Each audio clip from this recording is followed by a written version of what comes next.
Hi friends, today பார்த்திங்கன்னா நம்ம என்ன டாபிக் டிஸ்கஸ் பண்ண போகிறோம் அப்படிங்கிறது உங்களுக்கு ஆல்ரெடி தெரிஞ்சிருக்கும். ஸோ வாங்க நம்ம டைரெக்டாக டாபிக்குள்ளே போயிடலாம். ஸோ இப்போ தந்தலை மலைக்கு யாராவது போகிறீங்க, அங்கே தியானம் பண்ணுறீங்க அப்படின்னா, தந்தலை மலையில் முருகப்பெருமானை நினைத்து தியானத்தில் அமரும் பொழுது உங்களுக்கு என்னென்ன மாதிரியான சின்னங்கள் காட்சிகள் தோன்றும் அப்படிங்கிறது தான் இன்றைக்கி மெயினான டாபிக். ஸோ ஃபஸ்ட்டு பார்த்தீங்கன்னா ஒயிட் அல்லது கோல்டன் லைட் நமக்கு தெரியும். அதாவது இதை சிவஜோதி அப்படின்னு சொல்லுவாங்க. அதாவது தியானத்தினுடைய ஆழத்துக்கு நீங்கள் போகும்போது முருகனினுடைய ஜோதி போன்ற ஒரு வெண்மையான அல்லது தங்க நிற ஒளி காட்சி தியானத்தில் கிடைக்கும். இது எதை குறிக்குது அப்படின்னா, நம்மளுடைய ஆஞ்ஞா சக்கரத்தினுடைய திறப்பு அப்படி சொல்லி நம்ம குறிக்கிறோம். மனம் தெளிவாகுது அப்படிங்கிறதுக்கான சின்னமாகத்தான் முருகனின் ஜோதி நமக்கு தெரியும். குறிப்பாக என்ன சொல்கிறோம் அப்படின்னா, இந்த ஒளி பொதுவாகவே அமைதி உணர்வுடன் தான் வரும் அப்படின்னு சொல்கிறாங்க. இன்னொன்று வேல் சின்னம் தெரியும். அதாவது காணப்படக்கூடிய சின்னங்களே முக்கியமான சின்னம் இந்த வேல் சின்னம். சில பேர் தியானத்தில் வேல் ஒரு ஒளியாய் பார்த்திங்கன்னா பிரகாசமாக தோன்றுச்சு அப்படின்னு சொல்கிறாங்க. இதுக்கு என்ன அர்த்தம் அப்படின்னா, நீங்கள் தியானம் செய்யும் பொழுது உங்களுக்கு வேல் சின்னம் தியானத்தில் தென்பட்டது அப்படின்னா அதுக்கான அர்த்தம் உங்களுடைய தடைகள் அகலும், மனம் உறுதி அதிகமாகும், பாதையை நீ சரியாக தான் துவங்கி இருக்கிறாய் அப்படின்னு சொல்லி முருகப்பெருமான் உங்களுக்கு ஒரு தெய்வீக குறிப்பாக சொல்கிற மாதிரி அர்த்தம். அடுத்தது பறவை வடிவ சின்னம் தியானத்தில் தோன்றுபவர்களுக்கு, அதாவது மயில். ஸோ தந்தலைமலை முருகனுடைய ஸ்தானம் அப்படிங்கிறதுனால மயில் சின்னம் கனவில் அல்லது தியானத்தில் தோன்றுவது இயல்பு, மிகவும் அரிதானது. சில நேரம் பார்த்திங்கன்னா மயில் வால் ஒளியாய் வரும் அப்படின்னு சொல்கிறாங்க. இதுக்கு என்ன அர்த்தம்? தியானம் செய்யும் பொழுது பறவை வடிவ சின்னமாக மயில் வந்துச்சு அப்படின்னா அது எது அர்த்தத்தை குறிக்குது அப்படின்னா, உங்களுக்கு ஆன்மீக உயர்வின் தொடக்கம் வந்துருச்சு அப்படின்னு அர்த்தம். மனம் சுத்திகரிப்பு நடந்துட்டு இருக்கு அப்படின்னு அர்த்தம். சிவசக்தி தத்துவ சின்னங்கள் தோன்றுச்சு அப்படின்னா, அதாவது சிவசக்தி தத்துவ சின்னங்கள் அப்படின்னா சிலருக்கு பார்த்திங்கன்னா தாமரை சின்னங்கள் தோன்றலாம். சில பேருக்கு சிவலிங்க வடிவமே தோன்றலாம். இல்லை அப்படின்னா சில பேருக்கு ரொம்ப ரேராக 4 திசையிலையும் பார்த்திங்கன்னா விரியக்கூடிய ஒளி மாதிரி இருக்கக்கூடிய சின்னங்கள் தோன்றலாம் அப்படின்னு சொல்கிறாங்க. இந்த சின்னங்கள்லாம் தியானம் செய்யும்போது உங்களுக்கு வந்துச்சு அப்படின்னா, இந்த சின்னங்கள் சொல்லக்கூடிய அர்த்தம் என்ன அப்படின்னா, நீங்கள் ஆழ்ந்த தியான நிலையில் இருக்கிறீங்க அப்படின்னு அர்த்தம். உங்கள் அகத்துக்குள்ள சக்தியினுடைய எழுச்சி ஆரம்பிச்சிட்ருக்கு அப்படின்னு அர்த்தம். மூடு பனி அல்லது நீல ஒளி சில பேருக்கு வரும். அதாவது இந்த மூடு பனி நீல ஒளி 2 வகையாக வரும். ஒன்று பார்த்திங்கன்னா நீல ஒளி வந்துச்சு அப்படின்னா அது ஸ்கந்த சக்தி அப்படின்னு சொல்கிறாங்க. அதாவது ஆழ்ந்த தியானத்தில் சிலருக்கு நீல ஒளி தோன்றி அது ஒரு பனி போல அசையும் அப்படின்னு சொல்கிறாங்க. இது ஸ்கந்த சக்தி. இதுவே வெள்ளை பனி வந்துச்சு அப்படின்னா தெய்வீக ஆவண நிலையில் இருக்கீங்க அப்படின்னு அர்த்தம். இதை சித்தர்கள் என்ன சொல்கிறாங்க அப்படின்னா அவுட்டர் அஸ்ட்ரல் லேயர் அப்படின்னு சொல்லுவாங்க. ஸோ இந்த மூடு பனி அல்லது நீல ஒளி 2 வகையாக தியானத்தில் வரும். ஒரு சிலருக்கு மாறுபடும். ஒரு சிலருக்கு நீல ஒளியாக வந்தால் அது ஸ்கந்த சக்தி அப்படின்னு தெரிஞ்சுக்கோங்க. வெள்ளை பனி மாதிரி வந்துச்சு அப்படின்னா தெய்வீகத்தினுடைய ஆவண நிலையில் இப்படி நீங்கள் இருக்கீங்க அப்படின்னு அர்த்தம். பண்டைய சித்தர்களுடைய வடிவ ஒளி வரும்.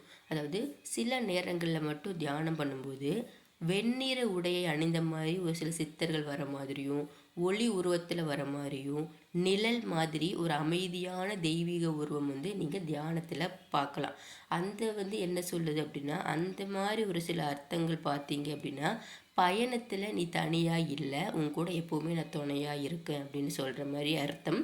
இன்னொன்று காப்பு தந்தலை மலை பார்த்திங்கன்னா சித்தர்களுடைய பாதுகாப்பு. ஸோ அந்த தந்தலை மலை பார்த்திங்கன்னா சித்தர்களுடைய பாதுகாப்பில் இருக்கிறதுனால நீ அந்த சித்தர்களுடைய காப்பு வட்டத்தில் தான் இருக்கிற. ஸோ நீ தனியாக இல்லை அப்படின்னு உங்களுக்கு உணர்த்துற மாதிரி அது அர்த்தம்.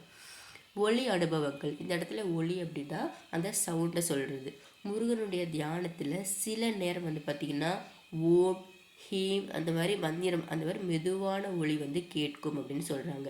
இந்த மாதிரி கேட்கக்கூடிய ஒளிக்கு நாத யோகத்தின் முதல் அடிப்படை அனுபவம் இந்த ஒளி. மலர் வாசனை, குங்குமப்பூ வாசனை இதெல்லாம் வரும். அதாவது எந்த மலருமே உங்களுக்கு தியானம் செய்யும்போது பக்கத்தில் இருக்காது. ஆனால் எந்த மலருமே பக்கத்தில் இல்லாத போதும் கூட உங்களுக்கு திடீர்னு ஒரு வாசனை வருவது, இதை வந்து அருள் அலை அப்படின்னு சித்தர்கள் வந்து சொல்கிறாங்க. தந்தலை மலைக்கான தனி சின்னம் அப்படின்னா ட்ரிபிள் ரிங் ஒளி அப்படின்னு சொல்லுவாங்க. அதாவது தந்தலை மலையில் சிலருக்கு மட்டுமே வரக்கூடிய ஒரு அரிதான தரிசனம். ஏன் அப்படின்னா இது 3 வட்டங்கள் வந்து ஒளியாக விரியும், இல்லைன்னா மேல் வானில் வந்து பார்த்திங்கன்னா வட்ட வடிவ ஒளி வந்து காட்சி வந்து தோன்றும். இது என்ன அர்த்தத்தை சொல்லுது அப்படின்னா, இந்த தந்தலை மலை அப்படிங்கிறது ஒரு மறைவு மலை, அழைப்பு மலை அப்படிங்கிறத குறிக்கிறதுக்கு தான் இந்த சின்னம். இந்த காட்சி வந்து உனக்கு அழைப்பு வந்திருக்குது அப்படிங்கிறதுக்கான அறிகுறி.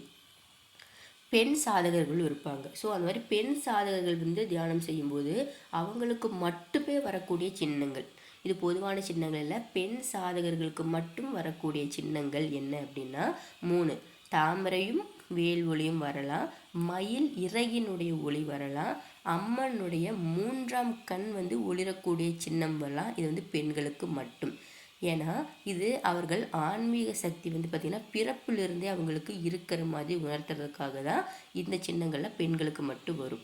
ஸோ இந்த மாதிரி உங்களுக்கு எந்த சின்னம் வரும் அப்படிங்கிறது உங்கள் முந்தைய அனைத்து கேள்விகள், இதுக்கு முன்னாடி நம்ம போட்டிருக்க எல்லா வீடியோலையுமே நீங்கள் பார்த்தீங்க அப்படின்னா இதற்கான பதில் உங்களுக்கு தெரியும்.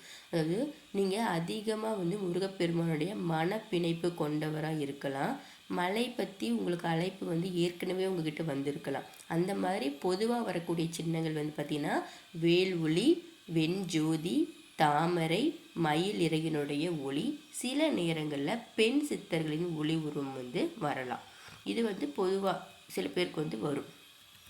இந்த மாதிரி யாராவது தியானம் செய்யும்போது இப்போ நம்ம சொன்ன இந்த சின்னங்களில் எந்த சின்னத்தை வந்து இது வரைக்கும் நீங்கள் தியானத்தில் பார்த்துருக்கீங்க அப்படிங்கிறத கீழே கமெண்ட் பண்ணுங்க. நீங்கள் கமெண்ட் பண்ணும்போது அடுத்தவங்க பார்க்கும் பொழுது அவங்களுக்கும் தியானம் பண்ணணும் அப்படிங்கிற ஒரு ஆர்வம், ஈர்ப்பு வந்து வரும். ஸோ இன்றைக்கி நம்ம தியானம் பண்ணும்போது நிறைய பேருக்கு நிறைய சின்னங்கள் வரலாம். இப்போ நான் சொன்ன சின்னங்களே தான் வரணுன்ட்டு கிடையாது. தந்தலை மலையில் உட்காந்து தியானம் செய்யும்போது இந்த சின்னங்கள்லாம் யார் யாருக்கு வரும், எப்படி வரும், அப்படி வந்துச்சுன்னா அதுக்கு என்ன அர்த்தம் அப்படின்னு சொன்னோம். ஆனால் ஒவ்வொரு இடத்துல உட்காந்து இப்போ நம்ம வீட்டில் உட்காந்து தியானம் செய்யும்போது ஒரு மாதிரி சின்னம் வரும், இல்லை இப்போ திருப்பரங்குன்றம், திருத்தணி, பழனி அந்த மாதிரி போய் ஒவ்வொரு இடத்துல ஒவ்வொரு மாதிரி தியானம் செய்யும்போது அந்த அங்கே இருக்கக்கூடிய விசை, அங்கே இருக்கக்கூடிய அந்த அட்மாஸ்பியருக்கு தகுந்த மாதிரி, இயற்கை சூழலுக்கு தகுந்த மாதிரி, அந்த சக்திக்கு தகுந்த மாதிரி உங்களுக்கு தியானத்தில் சின்னங்கள் மாறுபடலாம். ஆனால் இன்றைக்கி நம்ம சொன்னது தந்தலை மலையில் உட்கார்ந்து தியானம் செய்யும் பொழுது உங்களுக்கு வரக்கூடிய சின்னங்கள் தான் இப்போ நம்ம சொல்லியிருக்கோம். ஸோ இந்த வீடியோ உங்களுக்கு யூஸ்ஃபுல்லாக இருந்திருக்கும்னு நான் நம்புகிறேன். யூஸ்ஃபுல்லாக இருந்துச்சு அப்படின்னா எல்லாத்துக்கும் ஷேர் பண்ணுங்கள், நம்ம சேனலை சப்ஸ்கிரைப் பண்ணுங்கள், லைக் பண்ணுங்கள். உங்களுக்கு ஏதாவது டவுட்ஸ் இருந்துச்சு அப்படின்னா கீழே வந்து கமெண்ட் பண்ணுங்கள். நம்ம சேனலில் தந்தலை மலை அப்படி சொல்லி தனியாகவே ஒரு பிளேலிஸ்ட் இருக்குது. அதில் வந்து ஃபுல் அண்ட் ஃபுல் தந்தலை மலை பற்றின டீட்டெயில்ஸ் மட்டும்தான் நான் அப்லோட் பண்ணியிருப்பேன். ஸோ அது எல்லாத்தையுமே பார்த்து தந்தலை மலைனா என்ன, எதுக்கு இது முக்கியம், எதுக்காக நம்ம அங்கே போகணும், எதுக்காக இந்த மலையை வந்து நம்ம பற்றி தெரிஞ்சுக்கணும் அப்படின்னு சொல்லி நீங்களும் வந்து இன்ஃபர்மேஷன் நிறைய தெரிஞ்சுக்கோங்க, நிறைய பேருக்கு ஷேர் பண்ணுங்கள். யூஸ்ஃபுல்லான இன்ஃபர்மேஷனை வந்து என்னோடய சப்ஸ்கிரைபர்ஸ், வியூவர்ஸ் வந்து நிறைய பேருக்கு சொல்லுவீங்கன்னு நான் நம்புகிறேன். அந்த நம்பிக்கையில் தான் டெய்லி வந்து பார்த்திங்கன்னா ஒவ்வொரு யூஸ்ஃபுல்லான இன்ஃபர்மேஷனை உங்களுக்கு நான் கொடுத்துட்ருக்கேன். ஸோ நம்ம நாளைக்கு வேறு ஒரு இதில் மீட் பண்ணலாம். Thank you all my subscribers and viewers.